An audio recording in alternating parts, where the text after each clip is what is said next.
ক্ষেপণাস্ত্রের বিশাল ভাণ্ডার। ইরানের কাছে হাজার হাজার ব্যালিস্টিক মিসাইল, ক্রুজ মিসাইল এবং উন্নত ড্রোন রয়েছে।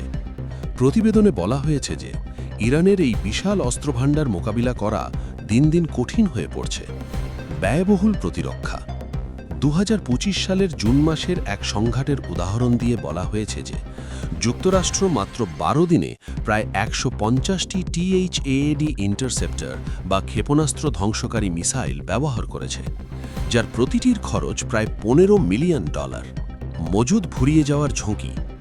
বিশেষজ্ঞরা মনে করছেন ইরান যদি টানা কয়েকদিন উচ্চমাত্রার হামলা চালায়, তবে যুক্তরাষ্ট্র এবং ইসরায়েলের হাতে থাকা ইন্টারসেপ্টর বা প্রতিরক্ষা মিসাইলের মজুদ দ্রুত শেষ হয়ে যেতে পারে। উৎপাদন সংকট। একবার মজুদ শেষ হয়ে গেলে এগুলো পুনরায় তৈরি করতে কয়েক মাস সময় লাগে। এর ফলে গুরুত্বপূর্ণ কৌশলগত জায়গাগুলো অরক্ষিত হয়ে পড়ার ঝুঁকি থাকে।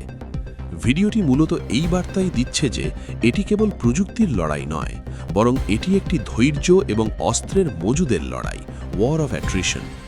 ইরানের সস্তা ড্রোন বা মিসাইল ঠেকাতে গিয়ে পশ্চিমারা তাদের অত্যন্ত ব্যয়বহুল প্রতিরক্ষা ব্যবস্থা কতক্ষণ টিকিয়ে রাখতে পারবে, সেটিই বড় প্রশ্ন।